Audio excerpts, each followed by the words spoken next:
Let's move this to another tack. We've talked about this again, about this idea of growth. It is not easy to come by, and it doesn't look like it's getting any easier necessarily with the economic stagnation out there and just competitive intensity. What are the three things retailers need to really think about to drive growth today? Bar, growth is the elusive issue for retailers today, as you say, especially in the context of a challenging economy.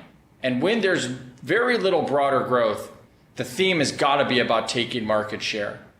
And in a recent post, I talked about the idea of thinking small in order to grow big. Let me explain what that means. In essence, for retailers to grow, one of the things they're going to have to do is find the pockets of growth. And they're going to be small pockets of growth. It could be all the way down to the city or the zip code or the specific customer that's going to enable them to capture some kind of tailwind as opposed to all these headwinds in the economy. Let me give you a couple of examples. I think the first is many retailers are going to need to rethink their merchandise assortments and SKUs and become much more tailored in their assortment in order to meet pockets of consumer interest. Whether it's gluten-free products, whether it's products for a certain ethnicity, these pockets of opportunity to tailor their offerings to the consumer and in essence make sense of a very long tail of products which Amazon has become known for. There's a second, and this one's going to be more challenging. Retailers are going to have to figure out how to grow their margin line. And in this case, given the price pressure, we think part of this is going to have to come from streamlining costs.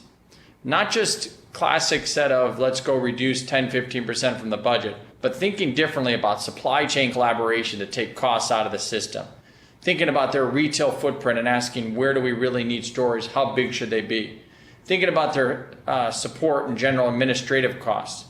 And I think the third thing is around customers. And really this is around micro-targeting and finding that highest profitable group of customers and locking them in through personalized communication, finding lookalikes in geographies where these customers exist, and making sure they're providing something that other retailers and other service providers can't steal them from.